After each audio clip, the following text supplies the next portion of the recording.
Halo teman-teman semua. Sebelum video hari ini dimulai, saya ingin bertanya kepada teman-teman yang sedang menonton. Bukankah Anda juga sering melihat di TV atau membaca di koran, para dokter dan ahli dengan sabar menasihati kita, jika ingin hidup harus bergerak?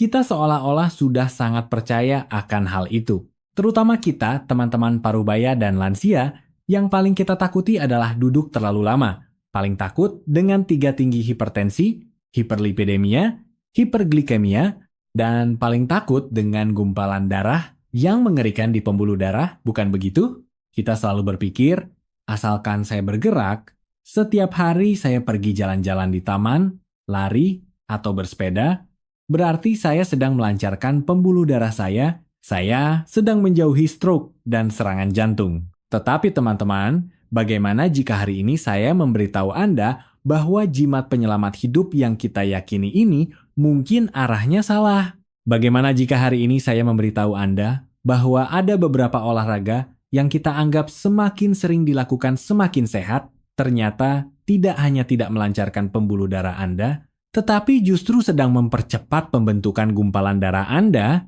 Apakah Anda percaya, teman-teman? Ini sungguh bukan untuk menakut-nakuti. Di video hari ini, saya akan menjadi seorang detektif kesehatan, mengungkap tuntas sebuah rahasia paling kontradiktif dan paling mematikan yang tersembunyi di balik kebiasaan olahraga kita. Saya akan berbagi dengan Anda sebuah kisah yang sangat nyata yang terjadi di sekitar kita dan membuat kita semua tercengang.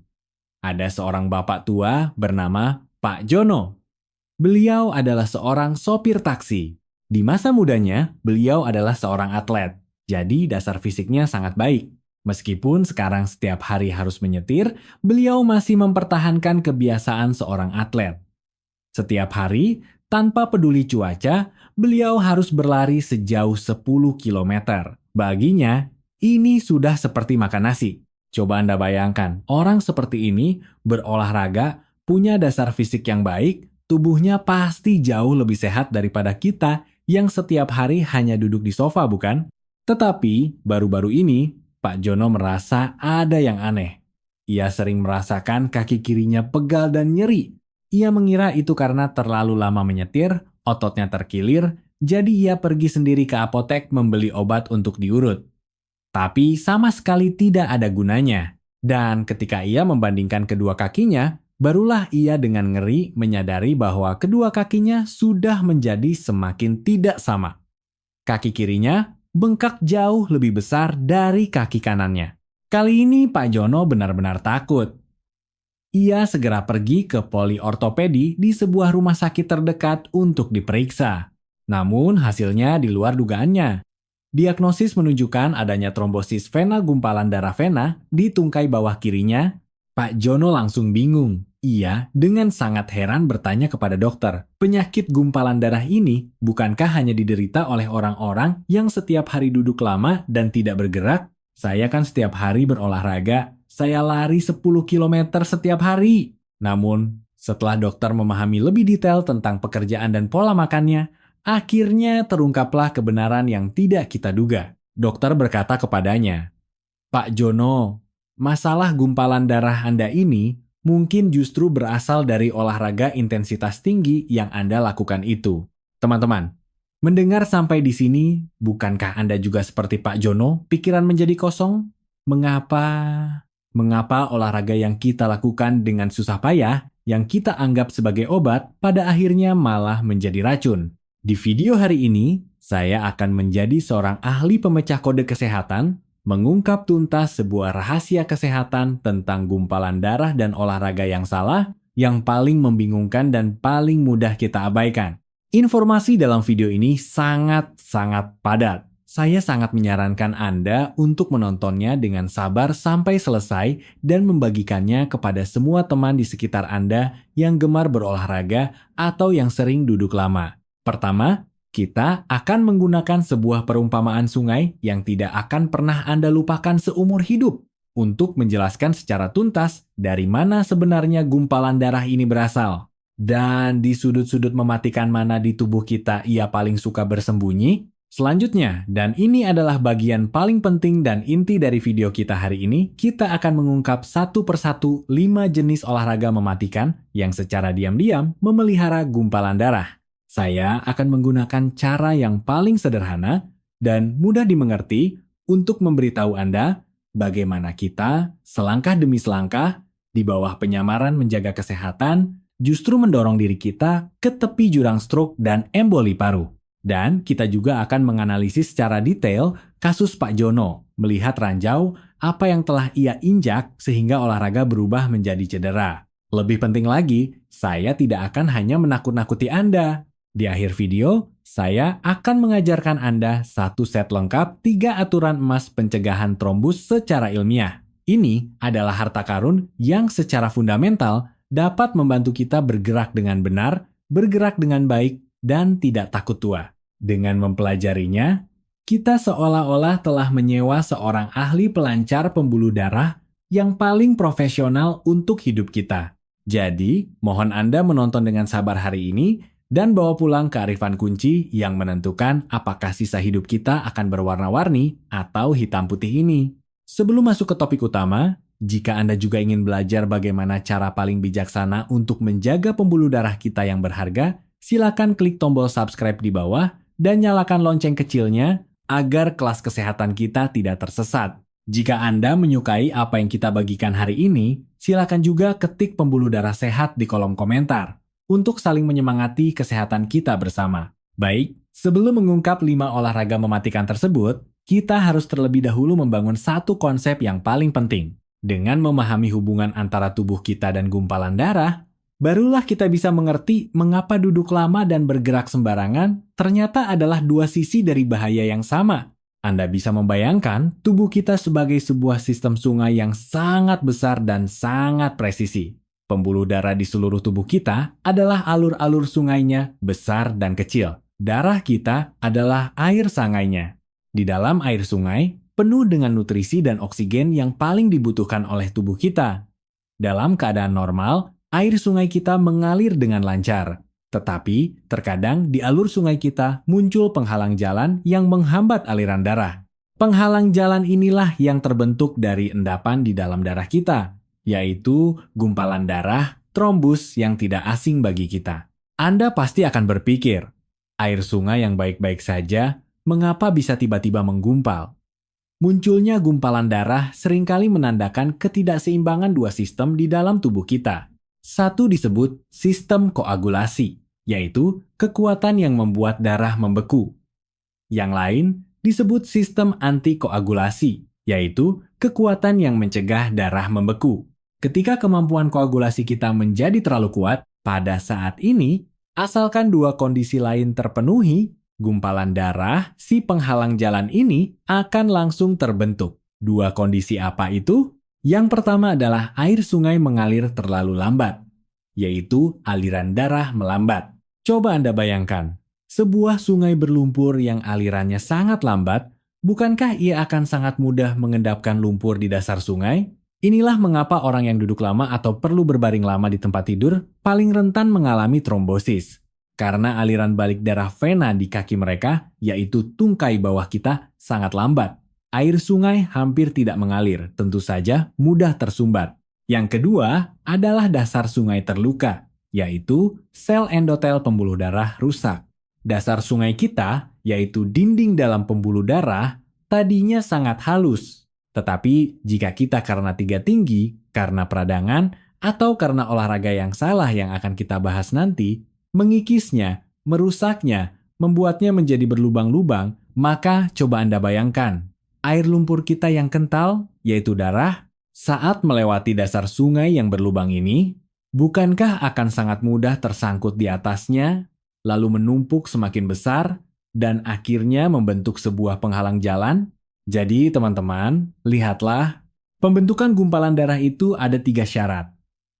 Meskipun penghalang jalan ini tidak menentu, ia juga punya tempat favoritnya untuk tumbuh. 3 tempat yang paling disukainya adalah, yang pertama adalah di jantung, yaitu di atrium kita. Anda bisa membayangkannya sebagai waduk pusat tubuh kita. Begitu kita mengalami aritmia atau fibrilasi atrium, yaitu detak jantung yang tidak teratur, waduk kita tidak bisa memompa dengan normal. Air sungai kita tidak bisa masuk dan keluar dengan normal. Darah akan berputar-putar dan diam di atrium kita. Coba pikirkan, darah yang diam, bukankah itu memberikan kesempatan terbaik bagi gumpalan darah? Yang kedua adalah di otak. Ini seringkali adalah gumpalan lumpur dari waduk jantung yang baru saja kita sebutkan, yaitu trombus yang tiba-tiba terlepas menjadi benda yang hanyut, mengikuti aliran darah melaju ke atas, dan akhirnya tersangkut di alur sungai sempit di otak kita, menyebabkan stroke iskemik akut. Yang ketiga, dan ini adalah tokoh utama dalam kasus Pak Jono hari ini, adalah di kaki. Ini umumnya paling sering terjadi di vena dalam kaki. Ini adalah hilir dari sistem sungai tubuh kita. Paling jauh dari pompa pusat, aliran airnya memang lebih lambat, jadi sangat mudah terjadi pengendapan. Ancaman dari gumpalan darah ini terletak pada sifatnya yang diam-diam. Ia bisa terjadi pada usia berapapun, kapanpun. Seorang dokter spesialis jantung pernah menunjukkan bahwa jika Anda memiliki riwayat keluarga trombosis, tekanan darah tidak stabil dalam jangka panjang, menderita diabetes, merokok, sering duduk, atau sedang mengonsumsi hormon, atau pernah memiliki riwayat trombosis sebelumnya, Anda semua adalah target favorit gumpalan darah dalam kehidupan sehari-hari harus sangat waspada. Baiklah, setelah kita memahami proses yang mengerikan ini, sekarang muncul kontradiksi paling krusial. Kita baru saja mengatakan bahwa duduk lama dengan aliran darah yang terlalu lambat adalah biang keladi trombosis. Kalau begitu, kita bergerak saja kan beres? Mengapa? Mengapa Pak Jono di awal cerita yang setiap hari lari 10 km, yang begitu gemar bergerak, pada akhirnya tetap tersumbat juga? Teman-teman, inilah rahasia mengejutkan yang akan saya ungkap untuk Anda hari ini. Bergerak itu mutlak penting. Olahraga memiliki makna yang sangat penting untuk melancarkan sirkulasi darah, mengurangi pengendapan sampah, dan menurunkan kekentalan darah. Tetapi, ini tidak berarti semua olahraga memiliki efek yang sama, terutama beberapa jenis cara berolahraga yang tidak tepat berikut ini. Untuk pencegahan gumpalan darah justru bisa menjadi bumerang. Sekarang, mari kita ungkap satu persatu 5 jenis olahraga mematikan yang harus dihindari oleh kita, para lansia. Yang pertama adalah lari jarak jauh dalam waktu lama. Yang saya maksud bukan kita pergi ke taman lari 20,30 menit, melainkan seperti Pak Jono yang sekali lari langsung 10 km, lari jarak jauh dengan intensitas tinggi. Mengapa? Orang seperti Pak Jono, seorang mantan atlet, bagaimana bisa malah celaka karena keahliannya sendiri? Di baliknya ada 3 jebakan mematikan. Jebakan pertama adalah beban jantung yang berlebihan. Lari jarak jauh menuntut fungsi kardiopulmoner kita dengan sangat-sangat tinggi. Anda bisa membayangkannya seperti kita memaksa pompa pusat jantung kita untuk beroperasi dengan kecepatan super tinggi dalam waktu lama. Ini akan terus meningkatkan beban jantung kita, menyebabkan detak jantung melonjak. Bagi kita, para lansia yang pembuluh darahnya sudah mulai menua, operasi ekstrim seperti ini sangat berbahaya. Jebakan kedua adalah kerusakan dinding pembuluh darah.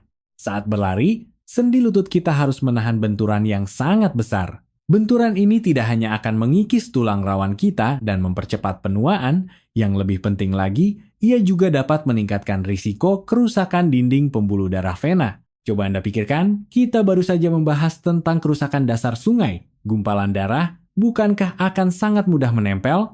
Jebakan ketiga, dan ini yang paling krusial, adalah dehidrasi. Saat kita berlari dalam waktu lama, untuk mendinginkan tubuh, kita akan berkeringat dalam jumlah besar.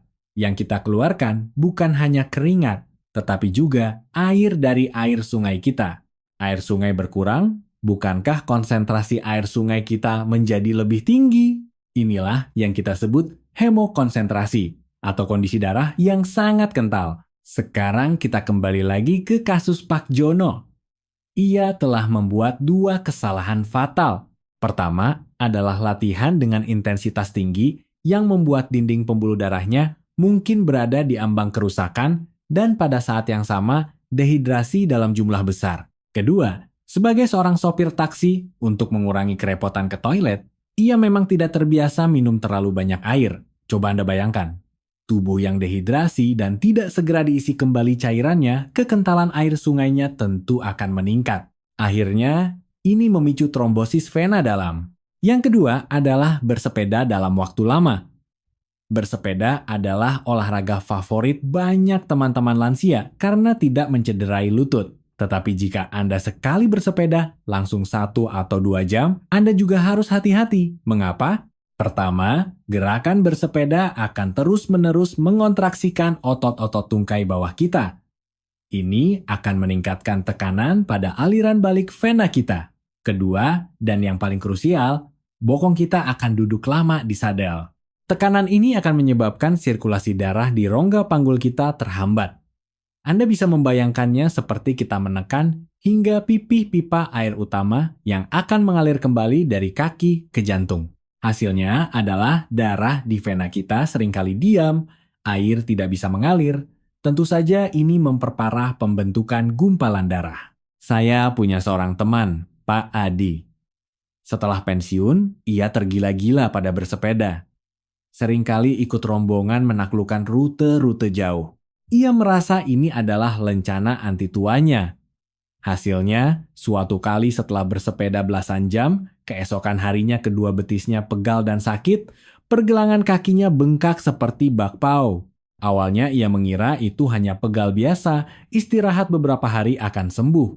Tak disangka, setelah 3 hari tidak hanya tidak kempes, tetapi malah lebih sakit, bahkan berjalan pun sulit. Saat pergi ke dokter dan di UCG, dokter berkata, "Pak Adi, ini karena tekanan jangka panjang yang menyebabkan aliran balik vena terhambat. Jika Anda datang lebih lambat sedikit, mungkin gumpalan darahnya sudah lepas." Ia mengira sedang menjaga kesehatan, padahal sebenarnya sedang menyiksa pembuluh darahnya.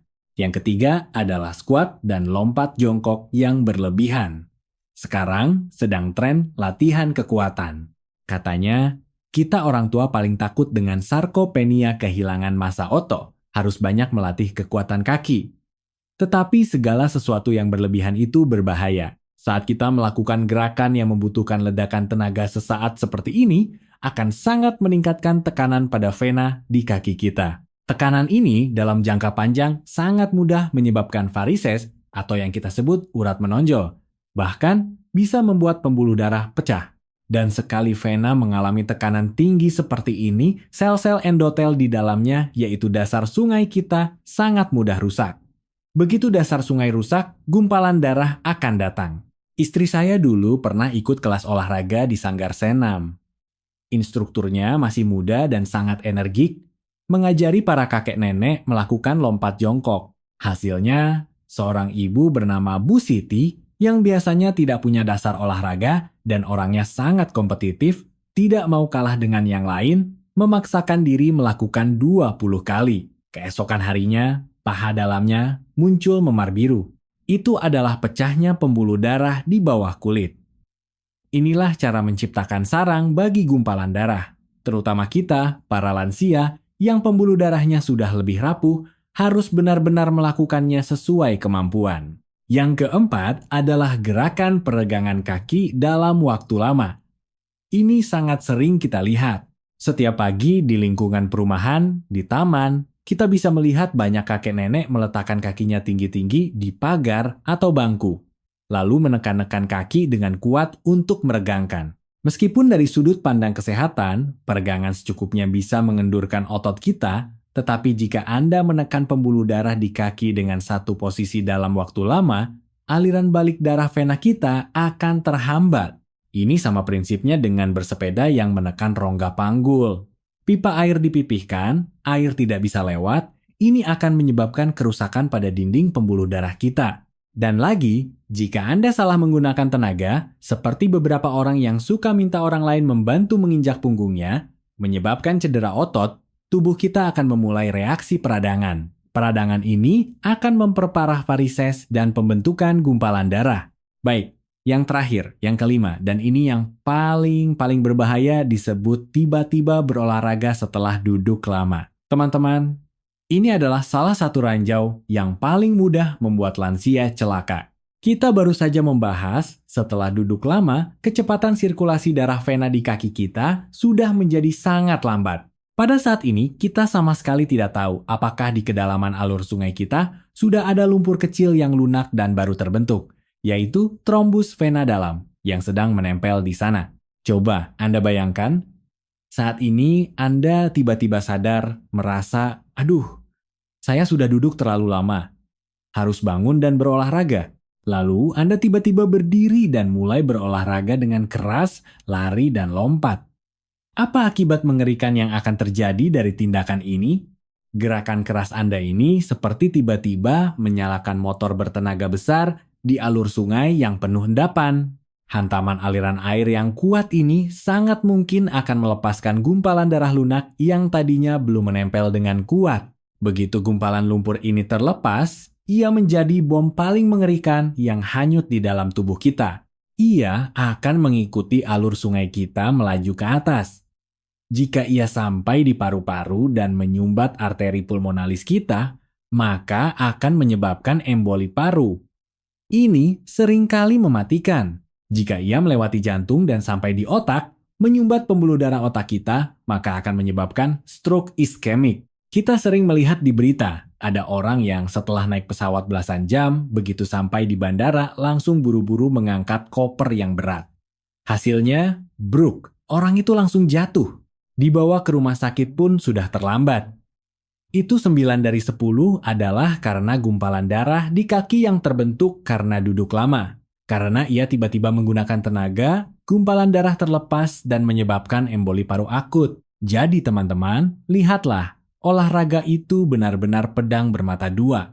Tidak bergerak itu memelihara gumpalan darah. Bergerak sembarangan itu menerbangkan gumpalan darah. Baiklah teman-teman, setelah berbicara begitu banyak tentang olahraga ranjau, saya yakin di hati Anda semua pasti sangat merasakan. Lalu apa yang harus kita lakukan? Apa kita benar-benar tidak boleh bergerak sama sekali? Jangan khawatir teman-teman. Kita membahas ini semua hari ini sama sekali bukan untuk membuat kita diam saja, melainkan untuk belajar bagaimana bergerak dengan cerdas. Sekarang, saya akan mengungkap untuk Anda semua bagaimana seharusnya kita merawat pembuluh darah kita yang berharga.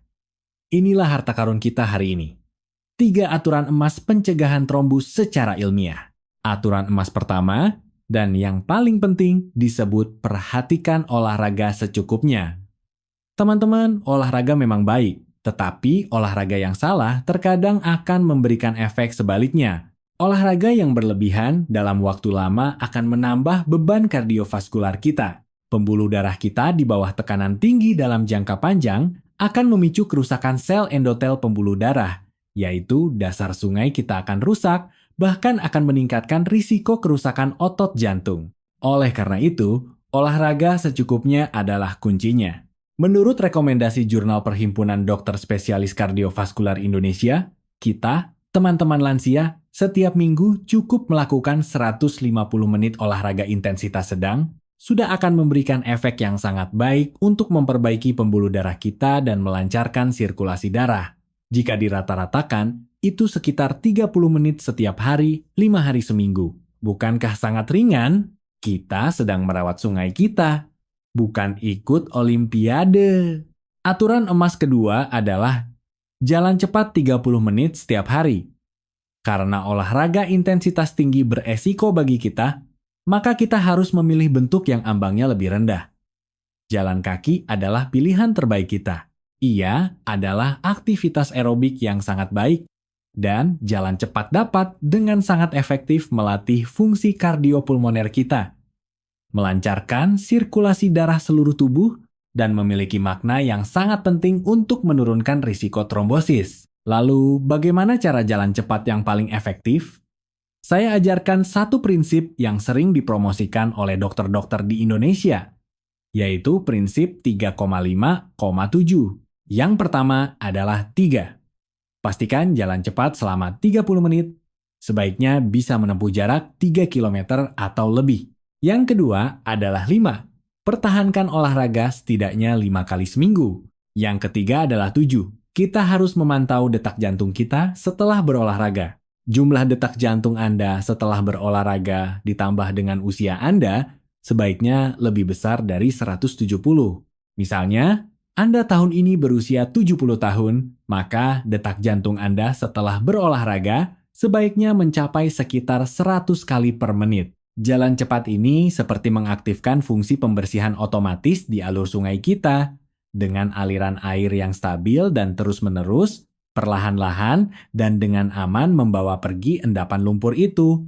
Aturan emas ketiga adalah detail kehidupan adalah dasarnya. Teman-teman, hanya mengandalkan olahraga saja tidak cukup. Kesehatan pembuluh darah kita dipelihara dari apa yang kita makan dan bagaimana kita tidur. Ini seperti kita tidak hanya perlu membersihkan, kita juga harus melakukan konservasi tanah dan air di hulu. Dalam hal pola makan, kita harus mengikuti pola makan yang sehat, misalnya struktur diet Mediterania. Kita harus membersihkan air sungai kita, mengurangi asupan nasi putih dan mie putih yang olahan. Perbanyak makan protein berkualitas seperti ikan, ayam, tahu, serta kacang-kacangan dan biji-bijian. Makanan-makanan baik ini memastikan nutrisi kita seimbang. Dalam hal kebiasaan hidup, kita harus mengurangi kebiasaan buruk seperti merokok dan minum alkohol. Jangan lagi menuangkan racun kimia ke dalam air sungai kita. Harus memiliki jadwal istirahat yang teratur, kurangi begadang. Setiap malam sebaiknya tidur cukup 7 hingga 8 jam.